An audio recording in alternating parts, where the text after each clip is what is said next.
Oi, pessoal, bom dia. Olá, bom dia. Motorista de carreta que provocou o acidente na BR-101 está preso por triplo homicídio. O dono da carreta também teve a prisão decretada. Quem tem as informações ao vivo pra gente é a repórter Tainá Lopes. É com você, Tainá.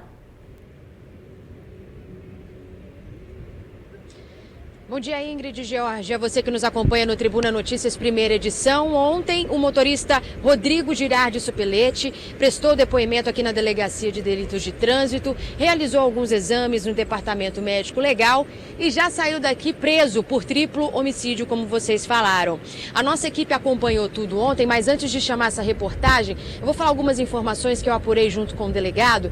No depoimento, o Rodrigo negou que estava sob efeito de medicamentos ou qualquer entorpecente na hora do acidente. Ele disse em depoimento não ter utilizado nada, mas somente os exames podem comprovar isso. Eu vou chamar agora uma reportagem feita pelo Vinícius Rangel para a gente ver como que foi toda a movimentação ontem na delegacia no momento em que o Rodrigo se apresentou. Algemado, o motorista Rodrigo Girardi, de 27 anos, saiu da Delegacia de Delitos de Trânsito na noite desta quarta-feira. A conduta desse motorista, ela foi completamente irresponsável e com total descaso à vida humana. Ele fez uso de entorpecente, ele dirigiu um veículo transportando uma carga para a qual esse veículo não tinha autorização junto ao Detran. Ele não tinha o certificado para esse tipo de transporte. Velocidade acima do permitido, o descaso com as vítimas, não prestar socorro, não se identificou para ninguém no local do acidente de trânsito. Ele se furtar à ação policial, se escondendo durante o dia de ontem todo. Tudo isso aí, esse conjunto de fatores nos deu elementos para pedir a sua prisão preventiva e cumpri-la hoje. O dono da empresa responsável pela carreta também teve a prisão decretada. A Polícia Civil realizou diversas diligências na sede da empresa em Cachoeiro de Itapemirim e também em residências, mas o empresário não foi encontrado. Ele não se apresentou no dia de ontem, foram empreendidas diligências em Cachoeiro, ele não foi localizado nem no seu endereço comercial, nem no seu endereço residencial. Rodrigo é quem dirigia a carreta carregada com uma rocha, que se envolveu no acidente que resultou na morte de 3 pessoas de uma mesma família, na BR-101 na Serra, na última segunda. Ele chegou à sede da delegacia acompanhado de 2 advogados. O depoimento dele durou 2 horas. Ele informa em depoimento que foi uma mera fatalidade. Ele informa que ele estava em torno de 75 km por hora com o caminhão. Ele perdeu o controle do veículo, o veículo tombou na pista, colidindo a pedra de granito com outro veículo. Basicamente, ele tenta alegar que foi uma mera fatalidade, o que para nós não fica comprovado. O motorista chegou à delegacia no mesmo horário em que as vítimas do acidente foram enterradas. Parentes, amigos e conhecidos prestaram homenagens nessa igreja no bairro Canaã, em Viana, a mesma frequentada pelas vítimas. Daniele foi muito amiga da minha filha Priscila. Ela estudou com ela desde o prézinho até o fundamental. E eu estou muito triste por isso, porque às vezes ela ia lá em casa fazer dever com ela. E isso está me doendo muito. Foi uma perda muito grande, e principalmente do contexto que aconteceu o acidente, realmente assim, é lamentável. Então, realmente assim, é uma tristeza imensa, como você pode ver aqui. Ele tinha muitos amigos, então assim, realmente isso é de cortar o coração. Um outro filho do casal, uma criança de 11 anos, ainda está internada em estado grave no Hospital Infantil de Vitória. A família estava dentro desse carro, voltando do Nordeste. Eles seguiam no sentido Vitória, quando a carreta surgiu após uma curva na contramão, segundo a polícia. O advogado de Rodrigo afirmou que o principal motivo do tombamento da carreta seria uma falha mecânica no veículo. Para ele, o condutor alegou que não ingeriu entorpecentes. Não ingeriu bebida alcoólica, rebite, nenhuma substância psicotrópica, nenhuma. Por isso mesmo que ele foi encaminhado ao DML para exames, onde vai se comprovar que ele não fez uso de nenhum medicamento, nem bebida alcoólica, nem nada. O delegado revelou ainda que Rodrigo teria se envolvido em um acidente similar em 2015, mas sem vítimas fatais. Ele já se envolveu em 2015 num acidente muito similar, com as mesmas circunstâncias. Ele teve em 2018 a sua carteira nacional de habilitação suspensa. Ele tem várias outras multas por excesso de velocidade. É um motorista que de forma reiterada vem, desde 2015, cometendo infrações de trânsito. Ele fica preso à disposição do juízo o mandado de prisão preventiva ele não tem prazo determinado, fica a critério agora da avaliação da Justiça. Pois bem, o delegado deu a identificação do dono, o proprietário do veículo. O nome dele é Emanuel Assis Costa. Ele é considerado foragido porque ainda não se apresentou. De acordo com o delegado, o Emanuel, durante todo o tempo, tentou ajudar, contribuir com o Rodrigo para que ele não fosse preso em flagrante. Ou seja, transportando ele para alguns lugares, escondendo o Rodrigo, se escondendo também, tentando atrapalhar o trabalho da polícia. Isso na visão do delegado responsável pelo caso. Hoje cedo a gente conversou com o delegado aqui, fizemos outros questionamentos e entre outras informações passadas por ele, ele disse que em 2015 o Rodrigo, o motorista da carreta carregada de granito deste acidente que provocou a morte da família, se envolveu num acidente semelhante em Pancas. Ele também transportava granito. Ninguém morreu nesse acidente, mas foi um acidente muito semelhante provocado por alta velocidade. Em 2018, o Rodrigo ficou por 2 meses sem a carteira nacional de habilitação, também por excesso de multas relacionada à alta velocidade. E o Emanuel, o patrão, proprietário da carreta, ficou 2 anos sem poder dirigir, segundo o delegado, também por isso, por crimes de alta velocidade, ultrapassagens, entre outros, relacionados a crimes de trânsito. Vamos acompanhar a entrevista que a gente fez mais cedo com o delegado Maurício da Rocha. Foi passada uma janela temporal muito grande pós-fato para a gente dizer que o termo de constatação da Polícia Rodoviária Federal, se o exame de sangue der negativo, de que ele é inválido. Se tivesse sido feito imediatamente, dado negativo, a gente poderia contrapor essas duas provas. Mas passado mais de 40 horas depois, para mim, o termo de constatação da Polícia Rodoviária Federal vai ter peso maior. Agora a gente tomou o cuidado de também solicitar ao DML a realização de exame toxicológico em pelos. E esse tipo de exame tem uma janela temporal maior, e aí com ele a gente vai conseguir comprovar efetivamente se foi feito o uso naquele momento e em momentos anteriores ao acidente de trânsito. Apesar de ter que aguardar por esses exames, o delegado disse que a primeira prova já é a avaliação dos policiais rodoviários federais que estavam no local e que visualmente afirmam que o Rodrigo estava sim sob efeito de entorpecente. É lógico, a gente precisa dos exames laboratoriais para comprovar tudo isso também, mas essa prova, esse primeiro contato dos policiais também é considerado uma prova, ou seja, o delegado afirma que ele estava sob efeito de algum tipo de medicamento ou entorpecente no momento do acidente. Ingrid George. Obrigada, Tainá. Já já a gente volta com você com novas informações. Depois de 13 dias internado, já está em casa o Miguel, de 9 aninhos, atropelado quando atravessava a avenida correndo para pegar o transporte escolar na Serra. Mas, infelizmente, ainda há a possibilidade dele não conseguir mais andar. Ele passou por cirurgias porque teve fraturas na bacia, nas pernas e o pulmão perfurado. A nossa equipe conversou com o pequeno Miguel, que disse se sentir um super-herói. Agora, no conforto de casa, o Miguel está mais feliz e já sabe até em qual personagem se parece. Homem de Ferro. É, Miguel, Homem de Ferro mesmo. Depois de ser atropelado, ele teve fraturas graves na perna, bacia e o pulmão perfurado. A Dayana, mãe de Miguel, não esconde a felicidade de ter o filho em casa. Deus, milagre acima de qualquer coisa. De qualquer coisa nesse mundo, moço, acima de tudo. É Deus. Ele é o que sustenta, ele é o que fortalece e ele é o que deixa o Miguel comigo, sem sombra de dúvida. A previsão era que o Miguel ficasse pelo menos 3 meses internado. Mas a recuperação dele foi tão boa que em 14 dias Miguel recebeu alta. Ele passou por uma cirurgia grave na perna, mas agora já está em casa e recebendo o melhor remédio. Carinho de mãe. Carinho também dos amigos. Olha só quanta gente foi visitar o Miguel ontem. E tem um amigo especial que não desgruda dele, o Frajola. Passado o susto, a família agora pretende denunciar o motorista que atropelou a criança. A suspeita é que ele estivesse acima da velocidade permitida no local. E segundo o pai de Miguel, até hoje não ofereceu nenhum tipo de ajuda. Já aconteceu? Sim. Mas, cara, aconteceu, foi uma fatalidade. O que seu filho precisa? Eu vou eu vou te ajudar no que seu filho precisa. Eu só esperava isso dele, coisa que não aconteceu. Então agora não é comigo mais. O acidente aconteceu no último dia 30, na frente do condomínio da família, que fica no bairro Praia da Baleia, na Serra.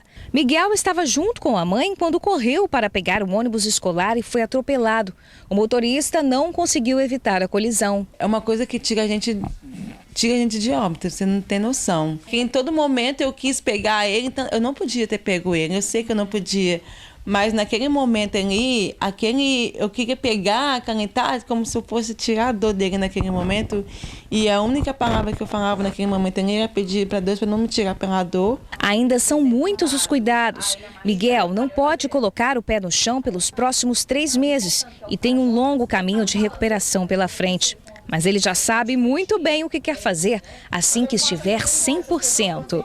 Meus amigos e jogar futebol. Vai jogar muito futebol, homem de ferro, não é assim que você é chamado agora? O caso foi registrado como lesão corporal. A Polícia Civil afirma que nesses casos há necessidade da representação por parte da vítima. A família não confirmou se fez ou não a denúncia. Já a Prefeitura da Serra prometeu instalar uma faixa elevada no local até o mês que vem, para evitar novos casos. Olha, de qualquer forma, é muito bom ver ele dessa forma, né, Ingrid? Depois daquela cena terrível que todo mundo acompanhou aqui, ver em casa dessa forma, assim, a gente respira até mais aliviado essa cena terrível. Não, e quem vai duvidar? Não é um homem de ferro mesmo? Sem dúvida, não com certeza. Olha só, gente, agora a gente fala de um assunto que vem gerando muita polêmica. Usuários de drogas na mira de exterminadores de noias na Vila Rubim, em Vitória. Essa foi a frase de um dos atiradores. Ele gritou na hora em que disparava contra cerca de 40 moradores de rua. Pois é, o caso aconteceu durante a madrugada. 3 pessoas foram baleadas. Segundo a polícia, todas eram usuárias de drogas. Moradores de rua que ficam na Vila Rubim estão sob ataque. Nessa semana, em 2 madrugadas seguidas e por volta do mesmo horário, 2 horas da manhã, 5 pessoas foram vítimas de tiros, uma delas fatal. O primeiro ataque, na madrugada de quarta-feira, aconteceu na Praça Dionísio Rosendo. 2 pessoas foram atingidas e uma morreu. A outra foi ferida na coxa. Na madrugada seguinte, novo ataque a tiros, a cerca de 100 metros daqui. De acordo com a informação de testemunhas, o carro com os atiradores teria parado exatamente nesse local aqui, da Avenida Duarte Lemos. 2 a 3 homens teriam saltado e entrado aqui na rua, onde ficam os moradores de rua, e aqui começaram a atirar. Vários projetis, como mostramos, foram encontrados aqui. 3 moradores de rua que estavam aqui foram baleados. Uma mulher no pescoço, um homem no pé e uma outra mulher também no pé. Este morador, que foi baleado no pé, de 35 anos, foi baleado em outro ataque que aconteceu de terça para quarta-feira aqui na Praça Dionísio Rosendo, e onde um outro morador também atingido não resistiu aos ferimentos e morreu. Coincidência ou não, o homem ferido nos 2 ataques tem passagens pela polícia. A mulher de 35 anos que foi ferida no pescoço, não. O companheiro dela estava na hora dos disparos e que conseguiu correr quando os atiradores começaram a disparar. Projetis ficaram espalhados pela rua. A presença dos moradores de rua, a maioria viciada em drogas, tem tirado o sossego de quem mora, circula ou trabalha por aqui. Se você conversar com os lojistas aqui, inclusive eu conversei com uma lojista aqui, ela fala que é constante eles passarem por aqui e ficar ameaçando as pessoas. Você sabe que eles são doentes, né, na verdade. Eles não estão aqui porque querem, é porque não tem outra opção. Se eles pudessem ter alguma coisa que ajudassem eles a sair dessa situação, com certeza seria muito melhor. Uma outra hipótese para explicar os ataques é a briga entre grupos rivais de bairros como Vila Rubim, Santo Antônio e Ilha do Príncipe, pelos pontos de drogas ocupados pelos moradores de rua. Ataques que inclusive os jornalistas sofreram. Mas de um deles, essa mulher bastante alterada não queria a presença das equipes de reportagem e ameaçou. Foi preciso a ajuda da polícia para garantir a segurança. Quando o reforço chegou, ela ficou mais calma e acabou sendo levada pelo SAMU. Eu não diria que seria o caso de polícia, mas sim de internação.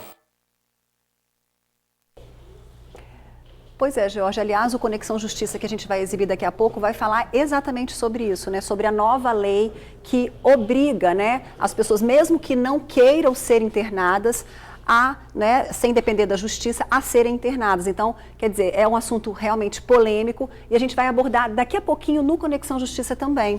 Pois é, a Polícia Militar informou que atua de forma constante na região e já fez mais de 2.000 operações preventivas, levando mais de 100 pessoas para a cadeia por diversos crimes. Pediu à comunidade que participe das reuniões com a PM e apresente sugestões que possam trazer mudanças no planejamento. Mas foi isso que você disse, né, Ingrid? Não adianta se a lei não mudar, e agora a lei mudou, que obriga exatamente a internação desses usuários de drogas, e a gente vai falar daqui a pouquinho sobre isso. Porque é um assunto de saúde pública também, né? Exatamente. É um conjunto de problemas aí. A insegurança em Jardim Camburi, na capital, não é de hoje que a região sofre com a onda de assaltos e arrombamentos. É verdade, ninguém escapa. Moradores, comerciantes, todos surpreendidos a qualquer hora. Quem está em Jardim Camburi e conta, infelizmente, novas histórias de violência é o repórter Luciano Rosetti. Boa tarde para você, Luciano. Pois é, Ingrid, George, amigo do TN, boa tarde a todos. Nesse estabelecimento em que nós estamos agora é um bar que funciona aqui numa das principais avenidas do bairro Jardim Camburi, em Vitória. Ele foi invadido por assaltantes na madrugada desta quinta-feira. Segundo as informações que nós temos, 4 assaltantes invadiram esse bar, invadiram esse estabelecimento. Eles estavam armados, foram agressivos, violentos, inclusive pediram para que os funcionários se deitassem no chão. Depois desses momentos de terror, de pânico, eles conseguiram fugir e teriam levado uma quantia de aproximadamente R$10 mil daqui do bar. Quem esteve aqui hoje pela manhã, né, mais cedinho, e fez uma reportagem sobre isso foi a repórter Bruna Maria. Vamos ver mais detalhes na matéria que ela fez. O crime aconteceu na madrugada desta quinta-feira, neste bar que fica na Avenida Ranulfo Barbosa, em Jardim Camburi. Segundo testemunhas, o bar já estava fechando quando 4 homens renderam os funcionários e ordenaram que eles deitassem no chão. Os bandidos estavam armados e teriam levado cerca de R$10 mil que estavam no caixa, além de celulares. Nossa equipe foi ao local hoje pela manhã, mas não encontramos ninguém no estabelecimento. Este não foi um caso isolado. Eu conversei com alguns comerciantes que preferiram não gravar entrevistas, mas me confirmaram que na segunda-feira passada, 4 lojas da mesma avenida foram arrombadas na mesma madrugada. Criminosos em uma caminhonete passaram fazendo uma verdadeira limpa nos estabelecimentos. Desde então, quem tem comércio na avenida teve que reforçar as portas e já estão, inclusive, providenciando um segurança particular para a madrugada. E por aqui, a insegurança não é sentida apenas pelos comerciantes. O Tribuna Notícias esteve no bairro há 3 dias para falar sobre os furtos dentro dos condomínios. Câmeras de vídeo monitoramento flagraram um homem com uma barra de ferro na mão, pegando bicicletas dentro de um edifício. Em fevereiro, outro caso. Depois de forçar o portão do prédio, o bandido tem acesso ao local e sai também levando uma bicicleta. O medo é tanto que a Regina, que é moradora do bairro há 10 anos, prefere não sair à noite. Eu saio sem bolsa, sem nada, sem celular. Quando eu venho no mercado, escola aqui, eu saio sem nada. Porque eu já sei que está assim, bem violento mesmo.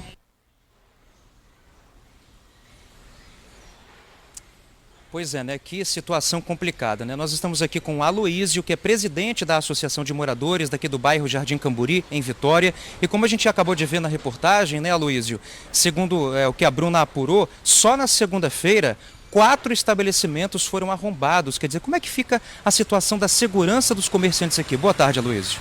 Boa tarde. É complicado essa situação.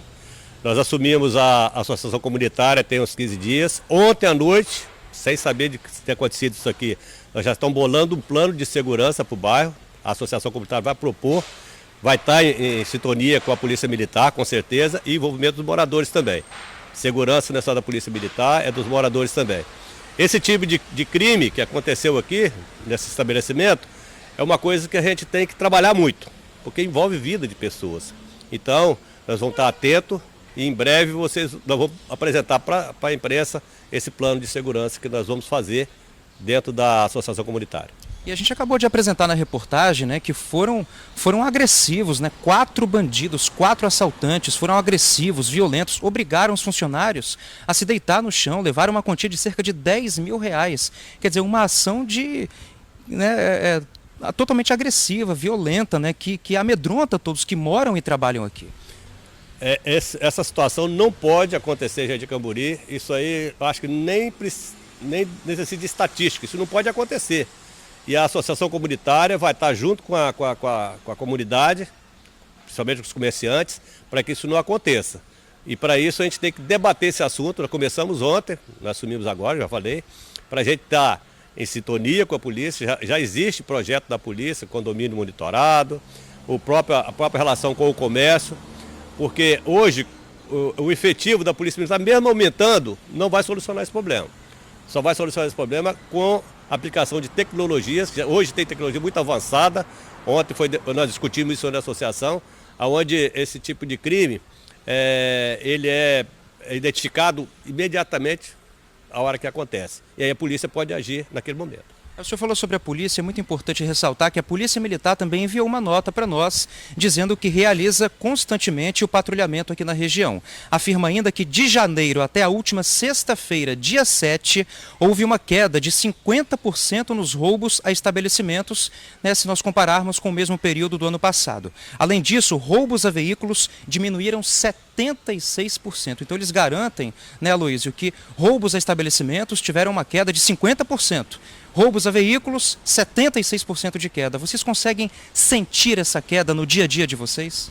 A questão do roubo de veículo é o cerco eletrônico, né, que foi montado já há bom tempo, está funcionando muito bem, tem a capacidade de identificar os veículos. Então até os próprios bandidos, eu acredito que eles já sabem que em Vitória eles vão ser pegos se vierem aqui, quer dizer, 70%. A estabelecimento, eu não tenho acompanhado, em função de ter assumido a associação agora, eu não tenho acompanhado esse percentual. Mas eu acho que, como eu falei anteriormente, não tem que reduzir percentual, a gente tem que zerar. Uma coisa que aconteceu ontem aqui é inadmissível pessoas trabalhando no horário do seu trabalho, ser abordado de forma violenta e correndo o risco de perder vida. Pô. Então acho que a associação comunitária vai estar totalmente alinhado com esse assunto aqui no bairro. Se Deus quiser, vamos melhorar isso e muito aqui no nosso bairro. Aloísio, muito obrigado. Gente, o Aloísio, né, aceitou cordialmente falar com a nossa produção, com a nossa reportagem. Ele é presidente da Associação de Moradores do bairro Jardim Camburi aqui em Vitória. E a gente espera, assim como você e toda a comunidade, né, que esses casos de crimes diminuam e fiquem no zero também, né? George e Ingrid, volto com vocês. É verdade, a gente agradece aí a participação de vocês. E assim, não é, apesar da polícia ter dito que houve a redução, mas a gente ouviu muito bem que acontecem crimes e eles estão cada vez mais violentos, né? A gente lembra que essa violência que aconteceu no bar hoje de madrugada, quer dizer, um bar super frequentado, Jardim Camburi super populoso, quer dizer, todo mundo, ninguém está escapando. É morador sendo violentado, sendo assaltado durante o dia, arrombamentos à noite e agora essa modalidade de praticamente um arrastão dentro de bar que funciona durante a madrugada. Quer dizer, há redução, mas o número é alto. Então, quer dizer, o número ainda continua alto. E em Jardim Camburi você também tem um aumento da população de rua dormindo ali nas calçadas. Então, isso é um número também bastante preocupante. Isso aí. Olha, atenção pessoal, amanhã tem greve geral anunciada e o Sindicato dos Rodoviários disse que parte da frota de ônibus vai parar. A Justiça determinou que 70% dos coletivos circulem em horários de pico e 50% nos outros horários. O descumprimento da liminar acarreta multa diária de R$200 mil. A Justiça também proibiu bloqueio de vias e piquetes na porta das empresas. O sindicato afirma que vai recorrer da decisão. Daqui a pouco, às 14h, acontece uma audiência de conciliação entre a categoria e o TRT. O Sindicato Rodoviários ressaltou que a paralisação foi deliberada em nível nacional e a ação é um manifesto dos trabalhadores contra a reforma da Previdência. Portanto, até agora, a previsão é de greve de ônibus amanhã. A paralisação vai mobilizar várias centrais sindicais, movimentos sociais, populares e estudantis. O Sindicato dos Bancários também vai aderir ao movimento. Alguns bancos ainda vão se posicionar em relação ao funcionamento das agências. O Banestes garante que amanhã o atendimento será normal. Daqui a pouquinho a gente volta com novas informações sobre essa greve geral anunciada. Bom, o acidente que matou uma família na BR-101, a perícia já mostrou que a carreta que provocou o acidente não estava com excesso de peso. Pois é, mas um especialista ouvido pelo TN1 diz que a forma como o transporte de pedras é feito favorece os acidentes. Não é isso, Tainá? Nós voltamos com você. Ingrid, o especialista destacou 4 fatores: a via, a carreta, o motorista e a falta de fiscalização. Na opinião dele, o veículo, principalmente, deveria ser um veículo mais adequado para transportar esse tipo de carga tão pesada, né? Com algumas medições específicas para evitar que a pedra tivesse facilidade de se movimentar, provocando esse tipo de acidente. Eu preparei uma reportagem onde a gente conversa com mais detalhes e também destaca outros acidentes que aconteceram em rodovias federais do Espírito Santo e que fizeram muitas vítimas. Histórias que a gente nunca vai esquecer.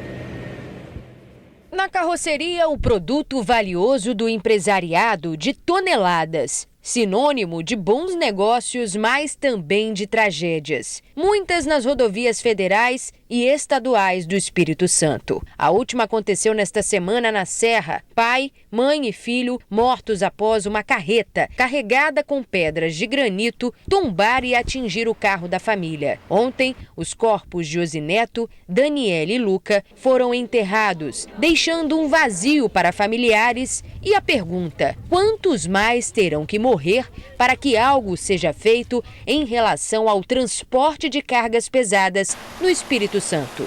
De acordo com o Sindicato das Empresas de Transporte de Cargas e Logística do Espírito Santo, 60% do transporte de carga do estado é feito via terrestre. Em contraponto, o Conselho Nacional de Transporte Terrestre considera 45% das vias federais e estaduais que cortam o Espírito Santo como regulares, ruins ou péssimas. A pesquisa do Conselho Nacional de Transporte Terrestre levou em consideração a pavimentação das vias, sinalização e geometria, riscos de curvas, faixas adicionais e pontes. Esse especialista destaca 4 fatores que podem estar contribuindo para acidentes nas rodovias do estado, avaliando principalmente o caso da família morta na Serra. A rodovia BR-101 é uma rodovia simples, muito ruim, oferece ao motorista, aos condutores que por ela trafegam, trechos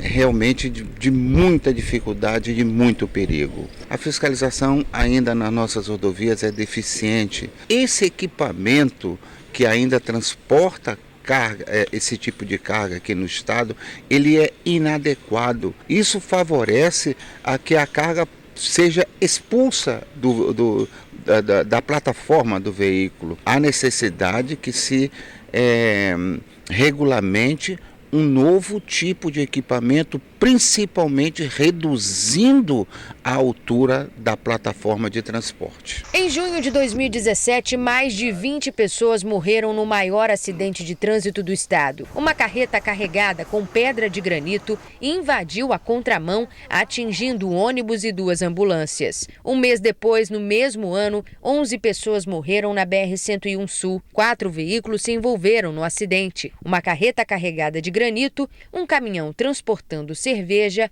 um carro de passeio e um micro-ônibus que levava integrantes do grupo de dança alemã de Domingos Martins. Eles voltavam de uma apresentação em Minas Gerais. Para a PRF, na época, foi o condutor da carreta que transportava granito o responsável pela tragédia. O engenheiro de trânsito avalia que a prevenção precisa partir do próprio condutor, que empresários precisam abrir os olhos para as consequências de produtos transitando nas rodovias capixabas sem total segurança. Primeiramente, verificar as condições do equipamento, do veículo, do caminhão, da carreta, verificar se está tudo certinho, a questão da frenagem, o motor, as condições da carroceria. O transportador, ele tem que estar preocupado com isso, porque é responsabilidade dele. O motorista, ele tem que estar qualificado para fazer esse tipo de transporte,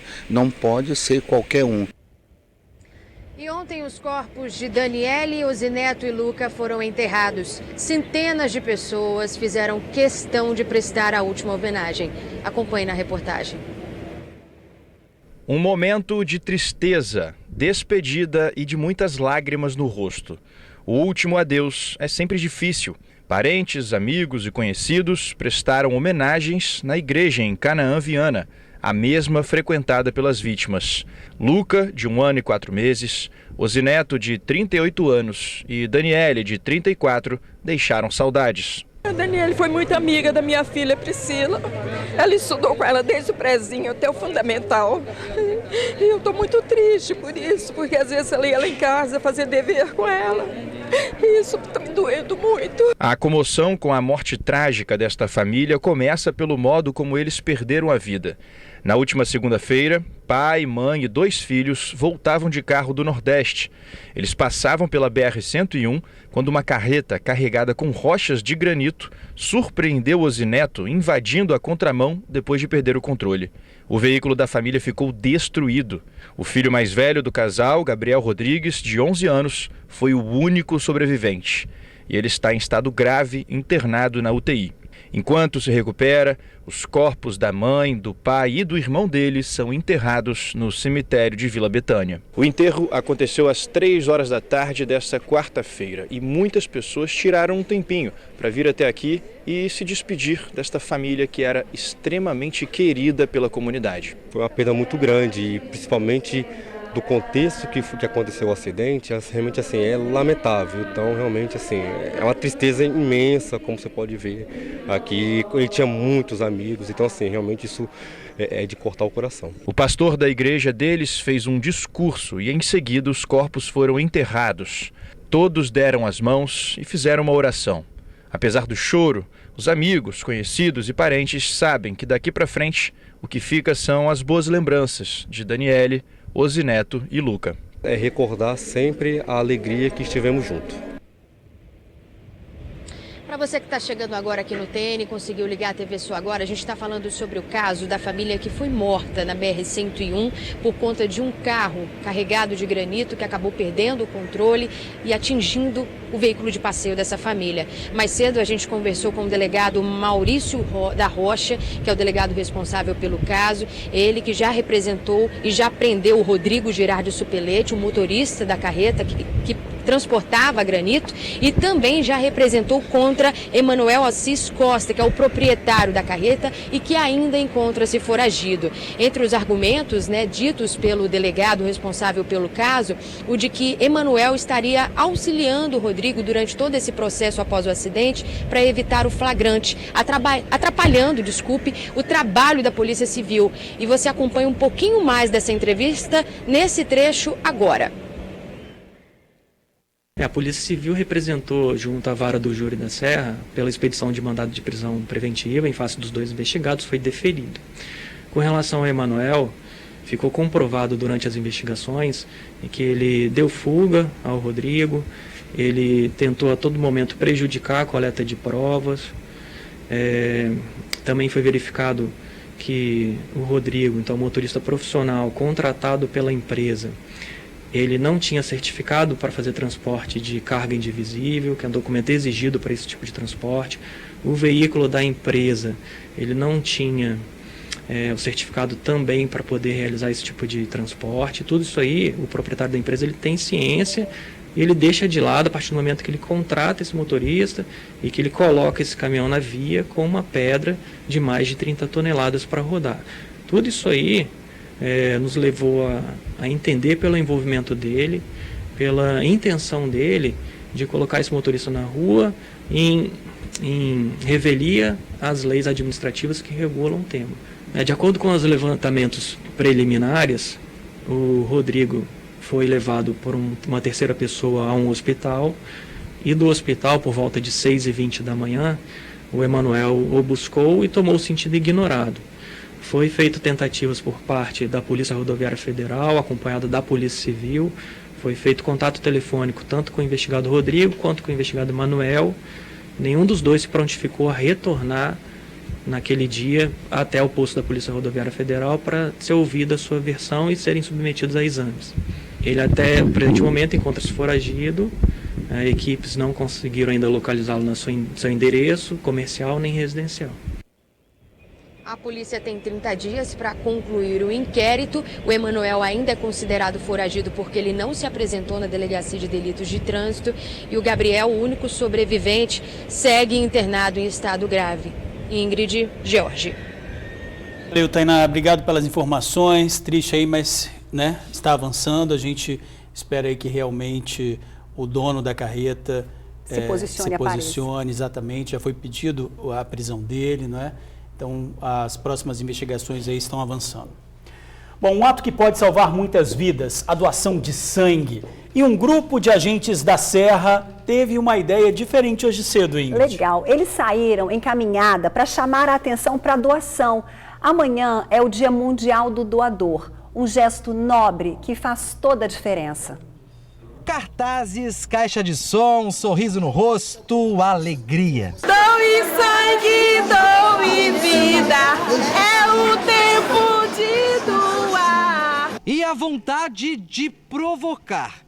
Os agentes de saúde que trabalham aqui no bairro Jardim Carapina, na Serra, aproveitaram esta quinta-feira para desempenhar uma missão, não menos importante das missões que eles já desempenham aqui. É que hoje é dia de provocar a doação de sangue. A ênfase não foi à toa. Sem sangue, a gente não vive. Simples assim. Acidentes acontecem, as pessoas precisam de cirurgia e tal, e precisamos sim conscientizar e ajudar o próximo de alguma forma. E essa forma que nós achamos, além do nosso trabalho de atribuição, de promoção à saúde, conscientização e aconselhamento. Nesta sexta-feira, no caso amanhã, é celebrado o Dia Mundial do Doador de Sangue. E nada melhor que o agente de saúde, cria do bairro, para exercitar esta conscientização. É uma iniciativa muito boa, muito adequada e que vem junto com a campanha nacional, né, de doação de sangue, que é o Junho Vermelho,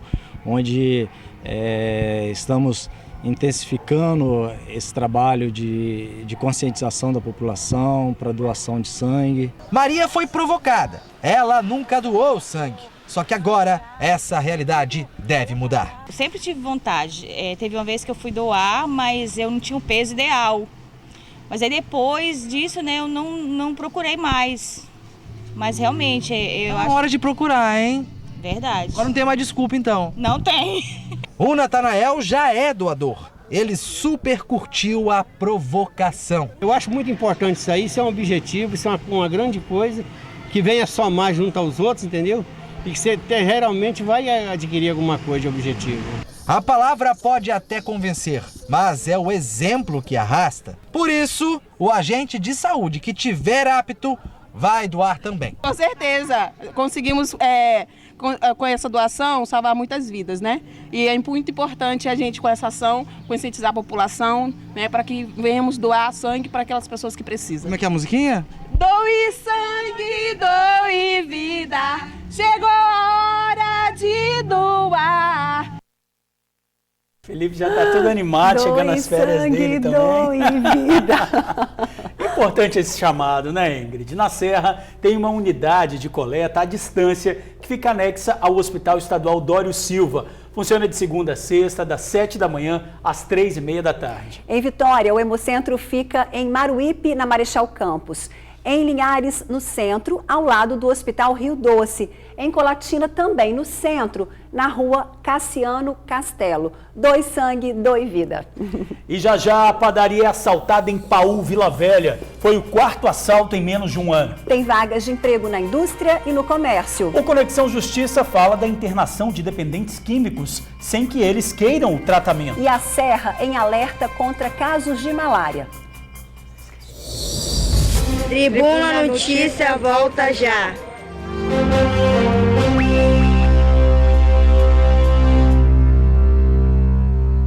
Agora falamos da insegurança em Vila Velha. Uma padaria em Paú foi assaltada pela 4ª vez em menos de um ano. Mais uma vez, a ação foi registrada pelas câmeras de segurança. O bandido chega a pé, levanta a camisa dizendo que está armado e pede o dinheiro do caixa. Depois de ser ameaçada, a funcionária larga o lanche que estava comendo e rapidamente passa todo o dinheiro. Foi tudo muito rápido. O prejuízo foi de aproximadamente R$ 70. O dono da padaria confirmou que este foi o 4º assalto no local em menos de um ano. E o que diz a PM, hein? Bom, a PM disse que tem atuado na região com policiamento ostensivo e preventivo. Fala da importância das vítimas registrarem as ocorrências para que a Polícia Civil investigue os crimes. Lutador de MMA que matou a própria mãe, esquartejou o corpo e enterrou numa cova rasa foi condenado a mais de 27 anos de prisão em regime fechado. Gabriel Moreira, de 30 anos, cometeu o assassinato em Piúma em 2015. Ele confessou ter matado a mãe, Eliane Moreira, de 51 anos, porque estaria cansado das cobranças para que ele parasse de usar drogas. O crime chocou a população do município pelos requintes de crueldade. Além de matar e esquartejar o corpo, ele arrancou os olhos e atirou no mar. Gabriel tem esquizofrenia e tinha ido morar em Piúma para tratar a dependência química. Apesar da defesa alegar transtorno mental, o júri popular concluiu que ele era capaz de reconhecer o ato ilícito. Pois é, pessoal, nós já mostramos aqui no TN1 que agora familiares e médicos poderão internar usuários de drogas, digamos, à força, sem precisar de autorização da Justiça. Mas especialistas jurídicos alertam, é preciso ter cuidado para não banalizar essa medida. Marcele Altoé conversou com um especialista em direito penal sobre essa nova lei. E você confere agora no Conexão Justiça.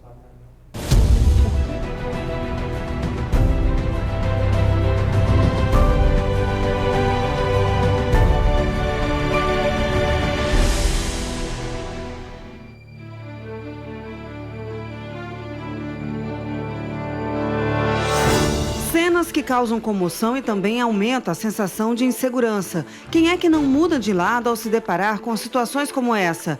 A maioria, usuários de drogas que escolheram viver nas ruas para sustentar o vício. E até junho deste ano, somente poderiam ser levados para clínicas quando concordavam em receber o tratamento. Com a nova lei sancionada pelo presidente da República, a internação involuntária sem a autorização do usuário passou a ser permitida. Agora, familiares e profissionais que integram o Sistema Nacional de Políticas sobre Drogas podem internar dependentes químicos, digamos, à força. Mas especialistas alertam, é preciso ter cuidado para não banalizar essa medida. A única questão que me preocupa é se eventualmente nós vamos banalizar a internação voluntária. Não podemos banalizar. Ela não serve para qualquer dependente. Ela deve servir para aquele dependente que já não tem condições de decidir por si se quer ou não o tratamento. A nova lei traz uma série de requisitos para que a internação involuntária aconteça. O tratamento terá duração máxima de 90 dias e vai depender de avaliação sobre o tipo de droga, o padrão de uso e a comprovação da impossibilidade de uso de outras alternativas terapêuticas. A lei agora, ela acaba sendo mais rica, ela detalha as hipóteses e requisitos.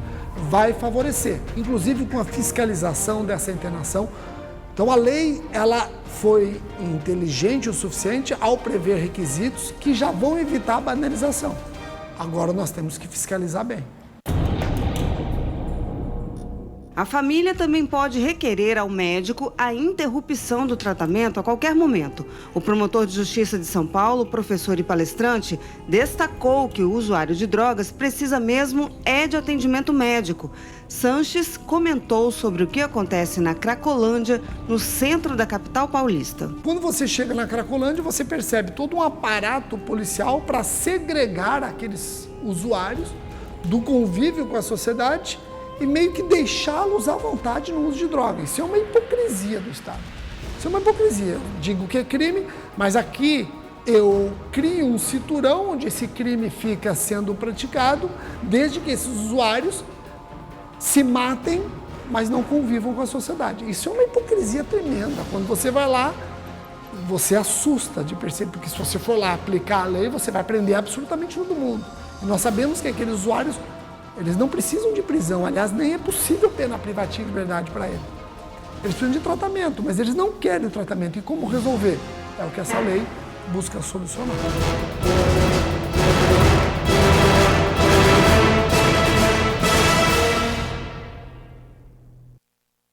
Ou seja, está aí uma lei super importante, não é, George?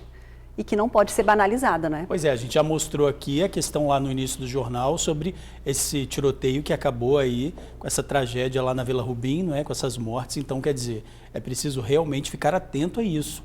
Quanto mais rápido essa ação for feita, menos tragédias vão acontecer. Menos mortes, menos assaltos e por aí vai, né? E você também tem dúvidas sobre os seus direitos? Mande pra gente a sua pergunta. O e-mail é conexãojusticatn@gmail.com. Ou na página profissional da Marcele no Facebook, Marcele Altoé Oficial. O assunto agora é saúde. Um caso de malária foi confirmado na Serra e o município está em estado de alerta. A Secretaria de Saúde disse que o morador que está com a doença mora no bairro Colina de Laranjeiras, mas foi infectado em Rondônia, no norte do país, um dos estados com mais casos da doença. Mesmo assim, a Serra está em atenção, monitorando se vão surgir novos casos. A malária é transmitida por um mosquito e não é contagiosa, ou seja, não passa de pessoa para pessoa. Os sintomas são febre alta, calafrios, suor excessivo e dor de cabeça. Lembrando que se a doença não for tratada, pode levar à morte.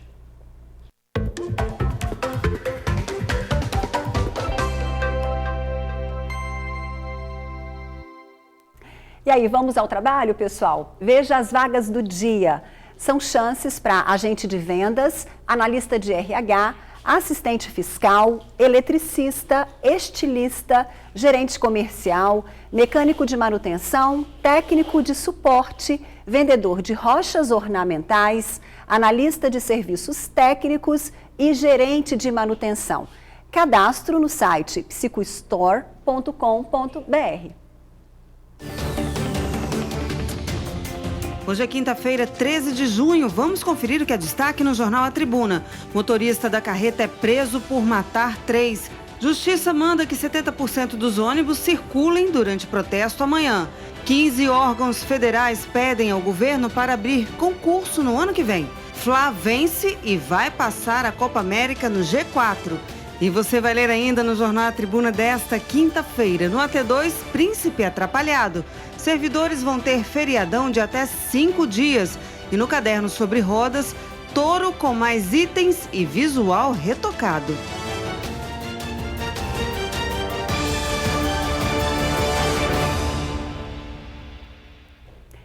A seguir, informações atualizadas sobre a greve geral anunciada para amanhã. O movimento vem de centrais sindicais contra a reforma da Previdência. A gente já volta.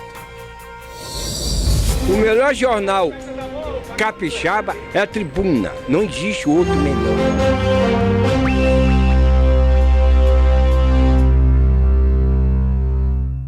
A gente volta a falar da greve geral de amanhã, que deve contar com a adesão dos rodoviários. A expectativa é para a reunião de logo mais às 2 da tarde entre o TRT e o Sindirodoviários.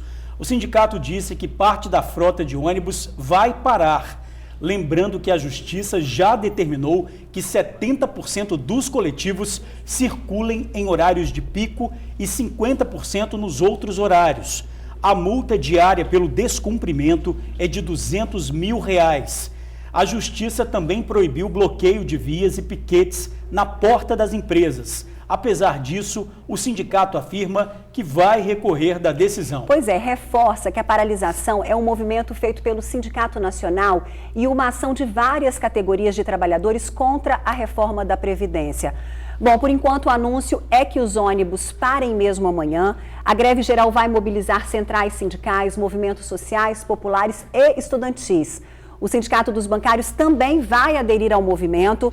Amanhã acontece um ato público à 1 da tarde em frente à sede da Findes, na Avenida Reta da Penha, em Vitória. A gente nunca sabe a proporção dos transtornos que uma greve anunciada pode provocar, por isso é muito importante todos se prepararem, não é não, Georgia? A gente já sabe o que acontece, né? Quando isso acaba gerando transtorno de manhã, o pessoal vai para os pontos de ônibus, acaba não chegando ao destino, trabalho, escola, um tormento danado. Pois é, e você fique ligadinho aqui no TN2, a gente vai trazer todas as informações também, a Isabela vai trazer as informações mais atualizadas, então é ficar ligadinho.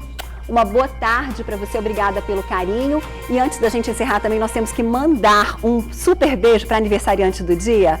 Quem é aniversariante do dia? Nossa estagiária, nota 10. Nossa produtora fofa, ela que tem feito a minha maquiagem de vez em quando, faz praticamente todos os dias a maquiagem da Isabela para arrasar aí no Honda e no TN2. Falar nisso, a gente botou aqui o antes e depois de vocês hoje, né? Ah, é? Quem quiser pode olhar lá no Instagram, tá o antes e depois. Não vai reconhecer muito não, mas vale a pena. Então, o George, sabe o que ele faz com a gente? Ele pega a gente de surpresa arrumando, ele já tá todo prontinho, arrumadinho, sabe? E pega a gente de surpresa. Tá bom, acompanhe lá no nosso Instagram que vocês vão ver, tá bom? Beijo, até amanhã. Boa tarde, até amanhã.